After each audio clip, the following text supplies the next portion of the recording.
What is going on, gang? It's your boy Taco. I started reacting to JHIN, and I started just reading on him and doing some research, and I was like, okay, like I just need to make this one full video dedicated to this character himself, because there's a lot going on with him. Towards the end, I was confused because I was trying to get a grasp on who this character was as a whole. I understood the narcissism, the sociopath, like the psychopath, the need to like feel superior to other people, and other people were just like were playing roles in a play to him, honestly, and he was just directing shit. I got that, but I felt like there were, and I still do, there's more elements to him, and I feel like to a certain degree you're not supposed to have a complete full picture of what this character is. There's supposed to be some nuances that you're not supposed to be able to catch, and I was trying to catch everything. So I left the video at the end being a tad bit confused, but I've done some more research and figured out some things. But as always, man, as you get to that point, you know, leave comments, tell me y'all's thoughts, tell me things that y'all know about the character as well too, because I love hearing that stuff.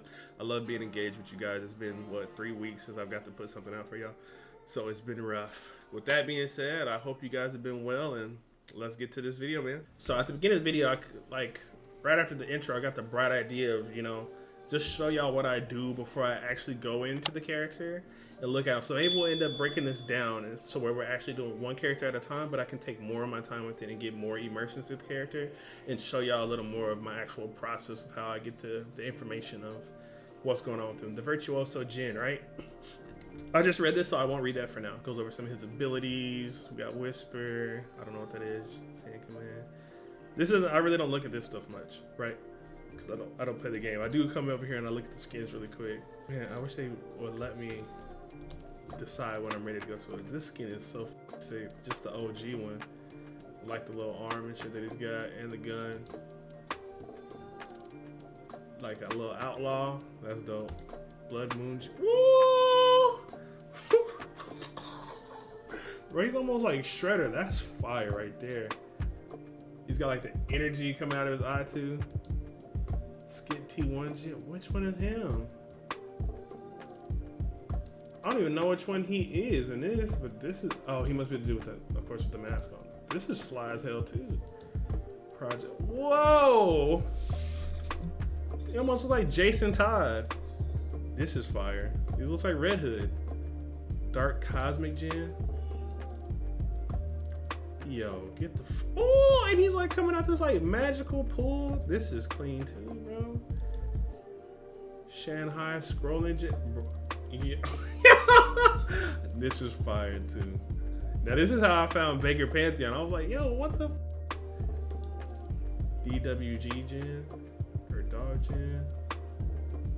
He almost like he's with KDA with this one. Empyrean JHIN. Yeah, bro, he's got some fly ass skins, bro. I feel like he might be one of the characters they really, I mean, I feel like they take their time on every character, but he might be one of the ones they really put some extra oomph into. Kind of the feel I'm getting right now. Kaisa, I love you. I need to read more. Where's some stuff that I can read? JHIN, the Virtuoso.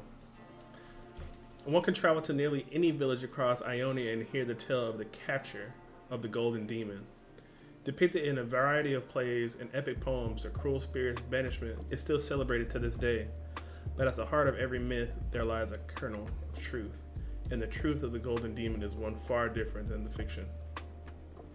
For years, I almost said for Ionians, for years, Ionian southern mountains were plagued by the infamous creature throughout the province of, I can't say that word, and even as far as, I can't say that one either, and Galrin, a monster slaughtered scores of travelers, sometimes whole farmsteads, leaving behind twisted displays of corpses.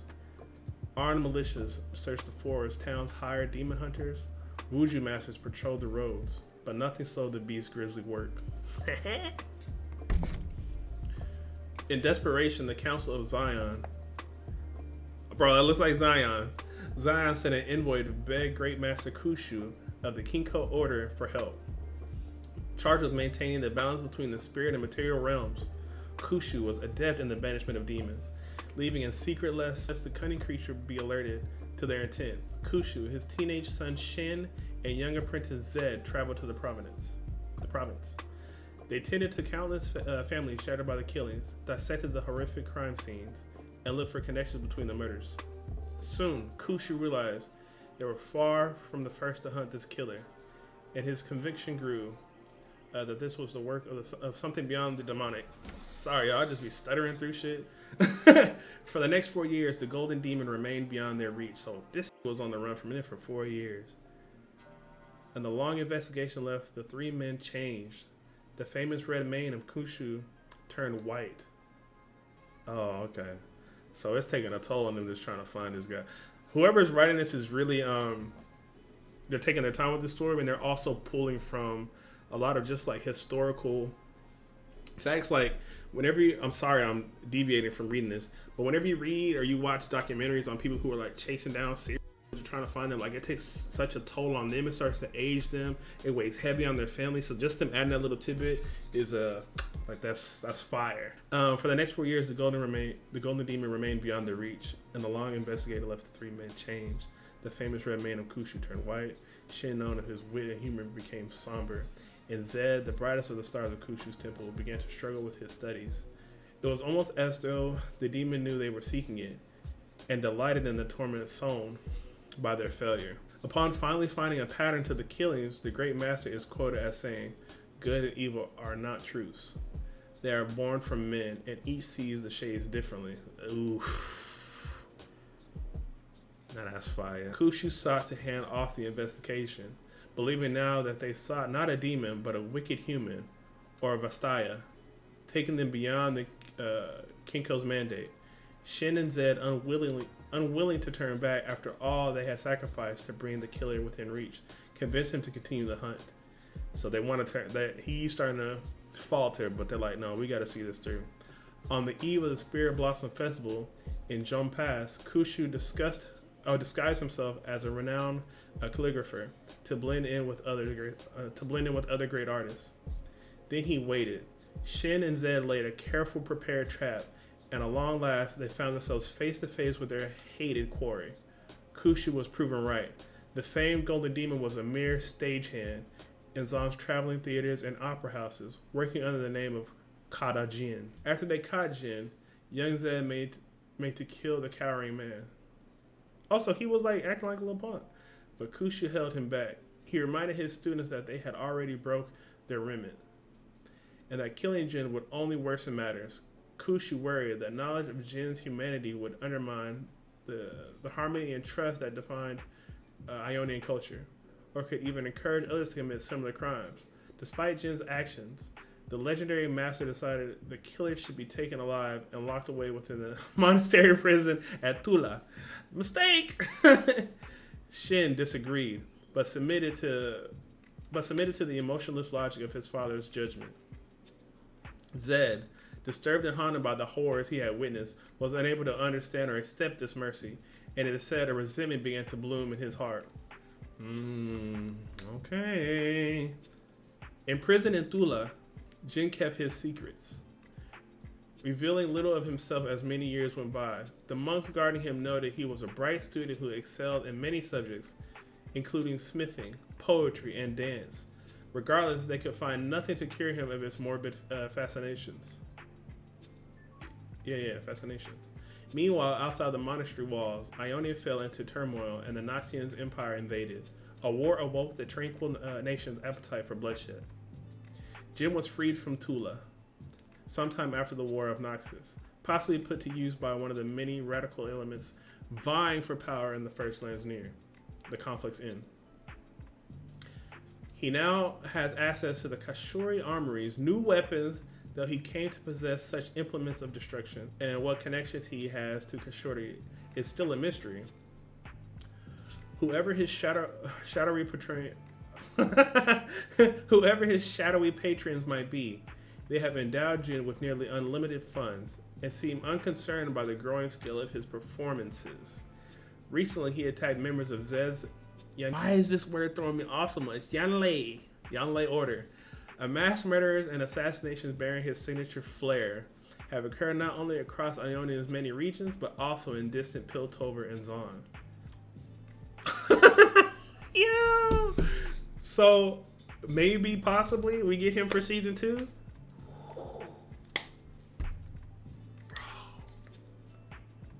this nigga showed up season 2. Ooh. Ain't no way. There be so much stuff going on. There be so much mystery surrounding him, and I believe Caitlyn ends up being like a bounty hunter or something like that, right? That would be awful. And what's her name? Carmela, right? It seems that all Runeterra might be. Man, I just spit everywhere. It seems that all Runeterra might be a canvas for the atrocity that is Kata Jin's art, and only he knows where the next brushstroke will fall. Okay. The man within the steel cane. Oh, the man with the steel cane. The gun in his hand was simply a tool, but a perfectly crafted one. Gold type was inlaid into the blackish green metal. It spelled the smith's name. The details spoke of his creator's pride and confidence. It was a Piltovian weapon, those gaudy things that attempted to function with the minuscule amounts of magic available in those lands. This gun was made by a true forge master. Magic pulsed from his bronze Ionian heart. He whipped the gun stock a 4th time. He couldn't be sure it was clean until he wiped it down 4 times. Didn't matter that he hadn't used it. Didn't matter that he was only going to stow it in a bag under the bed. He couldn't put it away until he was sure it was clean. He couldn't be sure it was clean until he had wiped it down 4 times. It was getting clean though. 4 times makes it clean. Okay, so he's compulsive. He has like OCD, it sounds like. It was clean and it was wonderful. His new patrons have been generous. But did the finest painters not deserve the finest brushes? The scale and precision of the new device made his previous work with blades seem insignificant by comparison. Understanding firearm mechanics had taken him weeks of study, but evolving his key techniques from blades had taken months. The gun held 4 shots. Each bullet had been infused with magical energy. Each bullet was as perfect as a Lassian monk's blade. Each bullet was the paint from which his art would flow. Each bullet was a masterpiece. It didn't just cut apart the body, it rearranged it. Okay, this motherfucker's sick, right? There was a line in here that I wanted to break down, but I do that. This video could be an hour long. Where is it at? Scale of precision of the new device made his previous works with the blade seem insignificant. Comparison, understand the firearm mechanics had taken him a week of study. It's just really, it's just they're going into detail about how much attention he pays into details, and also showing that he's pretty brilliant. Like, he catches on to things really quick.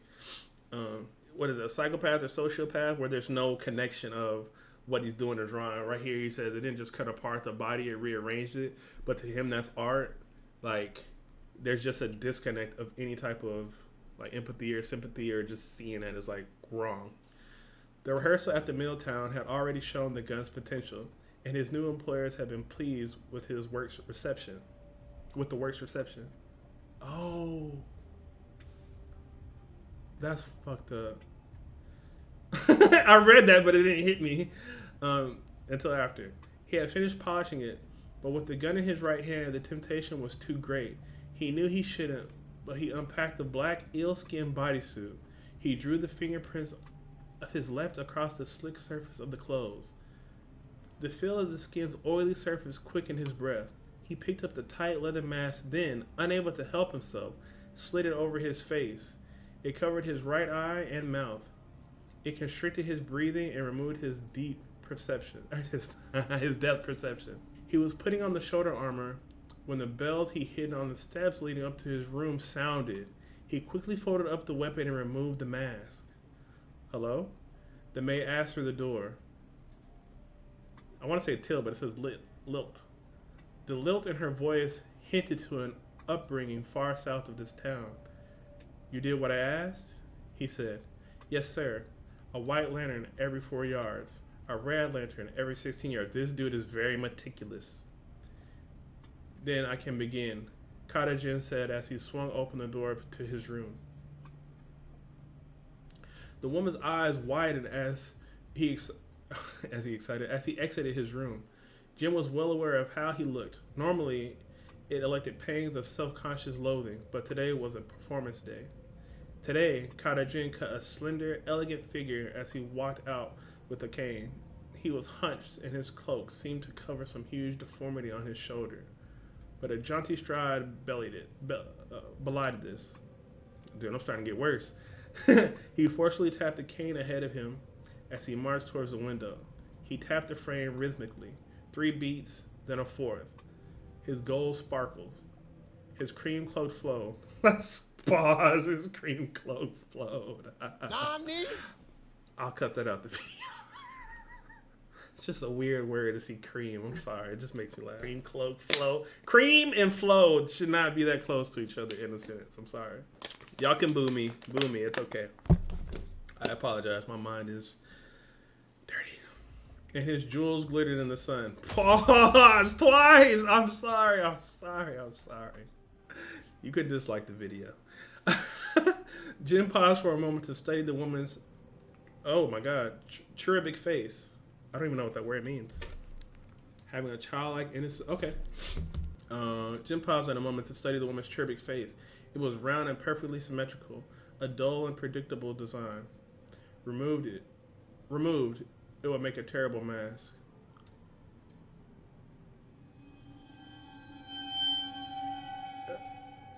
Okay. All right. It's for the crescendo, my darling, JHIN said. For the end's window, he had a clear view of the rest of the town and the valley below him. His performance had to be wonderful, but there was still so much work to do. The councilman would be. Oh my lord! Come on! The councilman would be returning this evening, and so far, all of JHIN's plans for tonight seemed, uninspired. Come on, Taco! What the? That's not even a hard word. I brought some flowers for your room, the woman said, walking past him. He could have used someone else to place the lanterns, but he didn't. He could have changed clothes before opening his door, but he didn't. Now she had seen JHIN in his finery. The inspiration he needed was so obvious now. The preordained. There was never a choice. There was no escaping the art. He would have to make his maid's face more interesting. 2. The candy poured glistened on top of the 5-flavored broth. The aroma entranced JHIN, but he set aside his spoon as the waitress left. She smiled and nodded in approval. The fat had yet to melt into the broth. Doubtless, the soup was already excellent, but in a moment the flavor would be at its peak. Patience. The candle on JHIN's table flickered. Wrongly, he slid away from the table, retrieving his blades from under his cloak. Your students are quiet as a pregnant Warx, he said.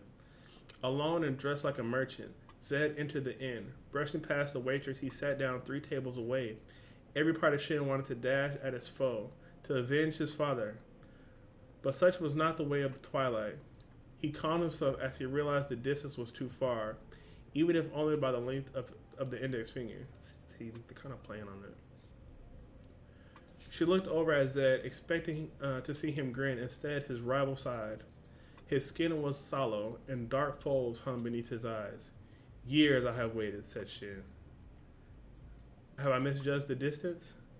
Zed asked warily. Even if my head is cut off, I will still close and strike.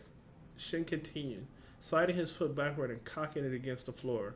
Zed was 10 paces and 1/2 of a finger length away. Father's ideals were a weakness. Ionia could no longer afford them, Zed said. He leaned back in his chair, keeping himself just outside of the range JHIN would need to strike a killing blow. I know that's something I can make you understand, but I will offer you a chance for vengeance. JHIN inched forward to the edge of his chair. I do not act because of vengeance. You defy the balance. For that, you are damned. The golden demon escaped, Zed said simply. Impossible, JHIN replied, feeling a hollowness that caught his chest. Your father's greatest victory, and now again his foolish mercy was tarnished his legacy. Zed shook his head. You know what that thing is capable of? Then Zed leaned over the table, well within JHIN's range. His neck intentionally exposed, and you know that we're the only 2 people who can get close enough to stop him. JHIN remembered the first time he'd seen the body of someone killed by the infamous JHIN. His skin prickled from the memory. His teeth clenched. Only his father had been strong enough to still believe a merciful justice could be served. Something in JHIN had changed that day. Something in Zed had broken. Now that monster had returned. Shin put his sword on the table. He looked down at the perfect bowl of soup in front of him. Little droplets of pork fat, oil shimmered on the surface, but he wasn't hungry. Yo, that's cold. They brought it all full circle. The video will be too long for me to, I'm not gonna do it. I'm not gonna do it. There was still no sign of Zed. It was disappointing, very disappointing. He certainly must have sought out his former friend. It was likely Zed was hiding, watching. Jin needed to be careful. From the jetty, Jin looked back to the foreign ship. The tide had come in, and the ship would be leaving in a few moments. He would have to return soon if he was going to perform in Zon next month. Risk on top of risk. He stopped to check his reflection in the puddle. From the water, a worried elderly merchant stared back at him. Years of acting practice combined with martial training had given him total control of his facial muscles. It was a common face, and he had given it an unexpected expression. When he walked up the hill, Jin blended easily into the crowd. He checked the white lanterns above him, counting the distance. If Zed appeared, he would need them. At the end of the top of the hill, he glanced at the planters where he had hidden traps, sharpened steel blades, shaped like flowers. They protected his escape route in case anything went wrong. He thought of how the metal would slice through the crowd and splash the building's freshly painted teal walls with red. It was tempting. This motherfucker is twisted as I love it. He was pushing through the crowd when he heard the village elder speaking to Shin. Why would the demon attack her and the councilman? The elder asked. Shin, dressed in his blue outfit, didn't answer. Another of the Kinko, a young woman named Kali, stood beside Shin. She walked to the doorway of the inn. No, Shin said as he blocked her path. What makes you think I'm not ready? Akali demanded. I feel like Akali is somebody we know too, because I wasn't when I was your age. At that moment, a town guard stumbled from the entrance, his face pale and hollow. Her flesh, he took a few steps, then collapsed to the ground in shock.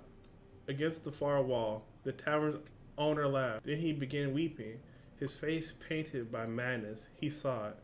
He saw the flower. These were not people who would forget seeing Karajin's work. Shin scanned the faces of the onlookers. Clever boy. Yo, so he is bro. He's getting off to that. Like, he's watching Shin scan for him. Like, he's out here playing chess with him when the stakes are people's lives. Not cool, bruh. But dope. Shin scanned the faces of the onlookers. Clever boy, Jin thought, before fading into the back of the crowd. He checked the rooftops for Zed as he walked back to the ship. The work was inescapable. Together or apart, Zed and Shin would chase the clues he had left. They would follow them back to the Blossom Festival. Back to Joan, I don't know what that says, something passed. And when they became desperate, they would have to work together again. It would be like it had been when they were young. They would huddle together in awe and fear. Only then would the great Karajin reveal himself, and his true masterpiece would begin. He's just toying with them this entire time, dude. Okay, this got me amped up for him. Hopefully I'm going to include this in the video. I don't know if y'all want to see a fucking read along though, you know what I'm saying?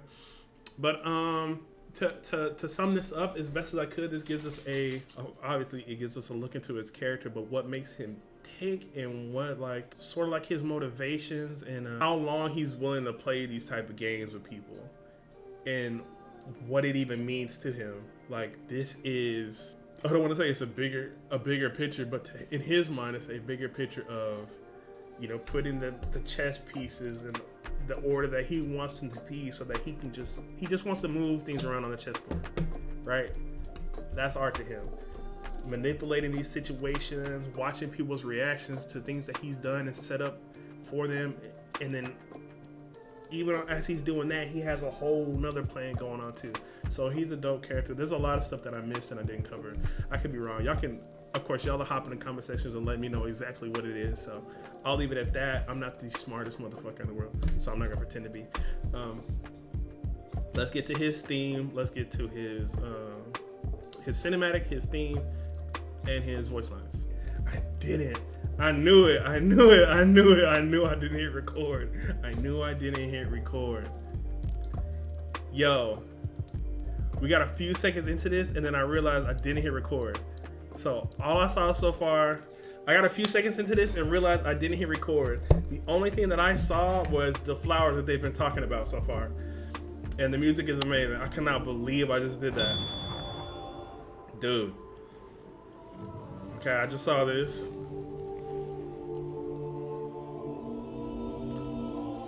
They talked about him with these flowers a lot. It does look beautiful.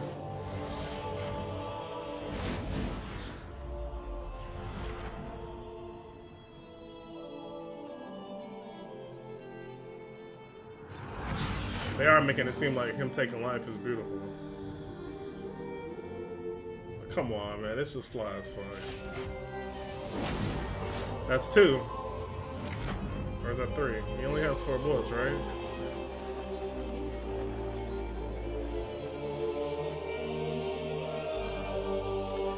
I mean...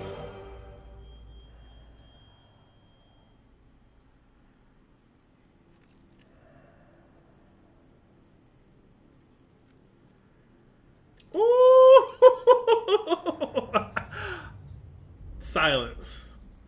He just fades off into the darkness, and I like the way they had like his, like even his, like his breath sounded like he was in like, yeah, like ecstasy. It made it sound like he was like in heaven. Like just, like the way he just sighed that, like yeah. Okay. Anyways, that was lit.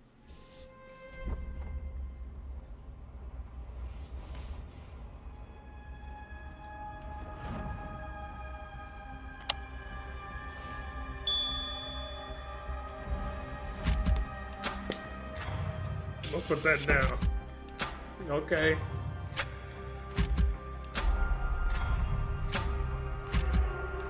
Almost sounds military.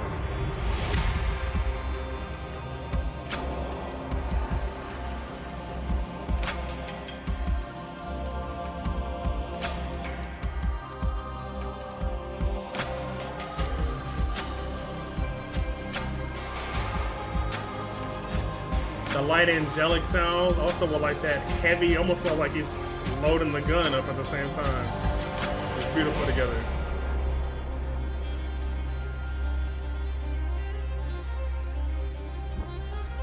Violin, right?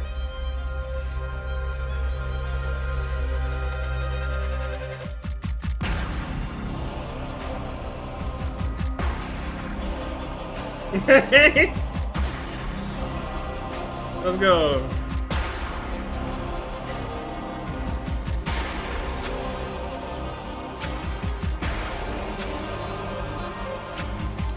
Because I read the story in the bio, it makes it sound like he's just going from place to place to place, just taking a life. And he goes to the next spot. That's what it sounds like.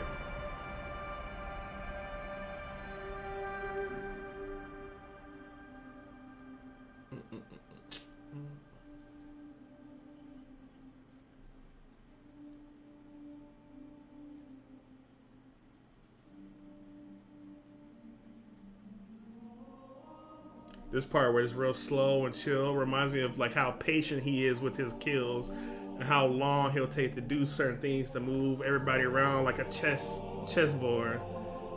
So this is very fitting for him.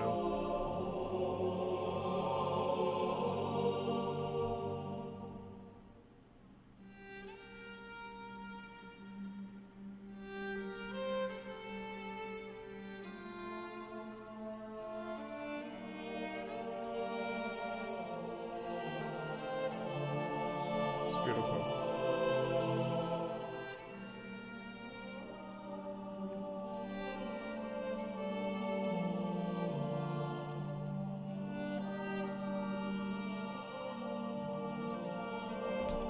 No, this is good. Okay, about the crescendo.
I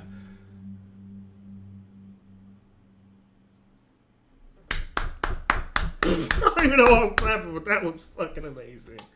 I really didn't have any more commentary for this whole like half piece right there, man. That was just beautiful. Given, you know, he's a serial killer, so but his whole theme is being artistic, right? Let's get to these voice lines. I don't want nobody getting mad at me about doing just another nobody because people were telling me specifically for Jin though, it needs to be just another nobody. If there's issues, I will go back and do skin spotlights for him.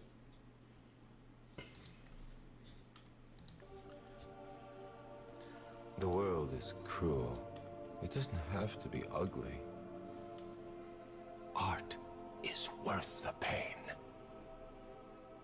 Okay. And now the curtain rises. It's like a play to Our him. performance begins. The stage is set. He's My meticulous. audience awaits. I will bring them an opera of death.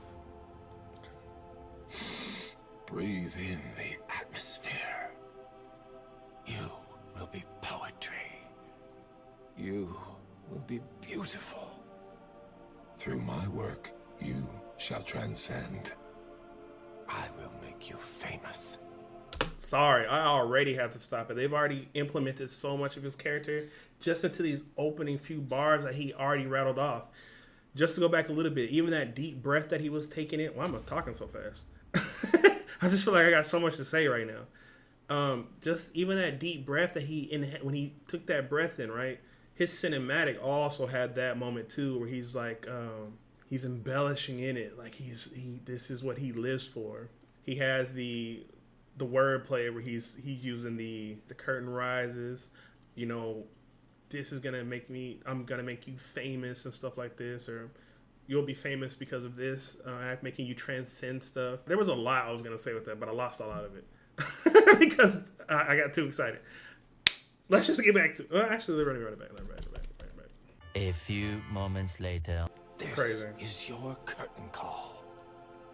A costume, some makeup, a spray of blood. Face the crowd and bleed for them. Insane. Art shall blossom from your fear. You will learn what beauty truly is. I have been planning your final performance for a very long time. He's meticulous. When they find you, they will cry. I live for the applause. You will die for it. You've awoken something deep inside me. I feel inspired. A League of Legends overlay app that can literally. I hate that it's gonna take you out of it, man, because that was just going so fucking hard. Me. I feel inspired. Killing you will be one of my finest works. They call me mad. All artists are mad. Art requires a certain cruelty. I am misunderstood. Beauty can't be evil. I never hurt anyone. It is the performance that kills. Oh, come on, bruh. My talent justifies all actions. See. My genius will be understood eventually. Art is such a fickle thing. Smiles and screams. I bring both. I wanna pause him because what is it? Art is subjective, right? Beauty is in the eye of the beholder. He's using those to justify his actions. Of course, taking a life for doing the things he's talking about doing is never okay. But that's the foundation of his character is, you know, it's justified because it's art. Art is in the eyes of the beauty of the art is in the eye of the beauty of the beholder. However you say that phrase. Must exist beyond reason. Death is certain, but killing doesn't have to be ugly. I want to feel everything. In carnage, I bloom like a flower in the dawn. Sick. I have risen from the filth and muck. I am the lotus blossom. I am beauty.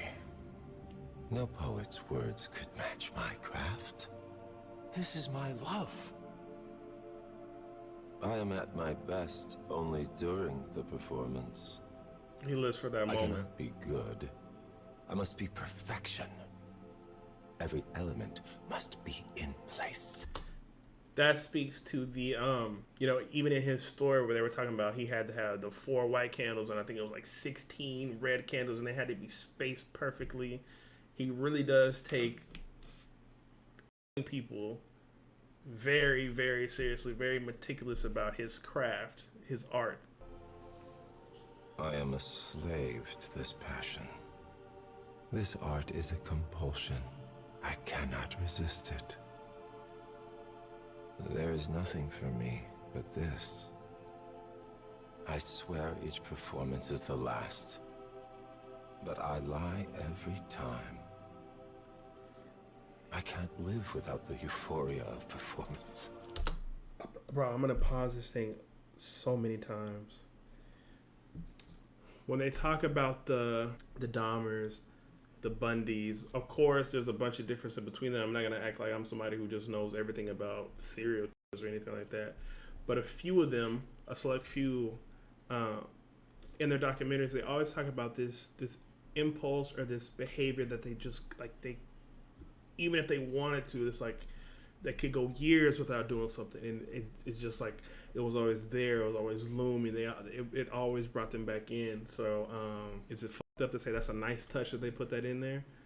Probably, but that's a nice touch that, you know, his character falls in line with that that trait that they give to serial.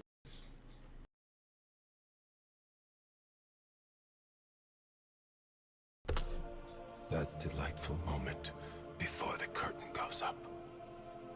The ecstasy of opening night. The ecstasy of killing. Tripping. Beauty is pain. The moment before the shot is painful. It hurts so good. Each bullet is a song. Each bullet will be a dance. Each bullet is a piece of my soul. Each shot is a piece of me. Bliss comes only in the moment before I fire. It is only when the gun fires that I am alive. Bro, it's tripping the fuck Very out. simple. They are puppets. I pull their strings. When I shoot, they dance. Wait for your cue. You're only here to herald my entrance. What a terrible arrangement. I will not suffer this ugliness. This stage is beneath my talent, but I shall elevate it. I suppose I must make do with this tawdry setting. God How damn. elegant your words are. Surely a fool wrote your script. Why would anyone listen to a creature so ugly? You have too many lines. This would be easier if blood came in more colors. Symmetry is so boring. You think you can stop my performance? Man, what is this thing with symmetry? I couldn't miss your performance. Your life had no value before me. Only my actions will make you memorable. Duh. Life has no meaning, but your death shall. Behind every mask is another mask. Only to the audience do I show my true face. Nah, that's different. The He's trying to get face more of your twisted. killer is identical to mine. Red is a primary color. I like a violent composition. Perfection isn't good enough. I will touch your heart. Oh, maybe not. Don't do that. I am a singer without a voice, the dancer without legs. Which is the lie, the mask or my face? Until they stop me, I will keep going. His lines leave more Smiles, questions for me. everyone. Smiles. They're gonna live until they die. Places, everyone, places. That's fucked up. That places everyone. Start Places. the music. I will make them dance. Now that is what I want to see. Wonderful. Let's start the show. Probably some of the more complex voice lines that we've done. There's a lot that goes into them, and really, it just like a majority of it, I just had to pay attention to get what he was talking about and understand it's not all at face value. Of course, the mask behind the mask stuff, but there's more to it than what he's just saying. It's his true meaning of things and his personality behind that. Maybe that's the whole mask behind the mask thing. Like there's a lot going on with this character. Very intriguing. I loved his story. I loved his cinematic and his theme. The voice lines, I'm gonna have to sit with more to get a full understanding of the character itself. So like, I don't know, I feel like I had a good grasp of everybody else, but this character is a little different. And I'm not saying that I dislike it, because it's not that I dislike it, it's just I'm literally here a little confused. Like I need to dig deeper and find out more about him. It's piqued my interest, but I don't have enough to come up with a full picture of who he is. I felt like I could get a grasp on who most of these characters are, and maybe that's the point of him. You're not supposed to be able to get exactly inside his head or understand everything about him. But I would definitely like to learn some more. But nonetheless, thank you for watching the video. Please fill up the comments, give me all the knowledge y'all know about this character, because I'm intrigued and I feel like he deserved his own video itself, because there's a lot that's going on with him. Yeah, if this is your first time seeing one of my videos, I appreciate you for stopping by. If you're a returning subscriber, thank you for stopping by. Thank you guys for pushing us up to 1,800. I fucking love each and every one of you guys. Thank you so much. Everybody take care of yourself. Have a good day.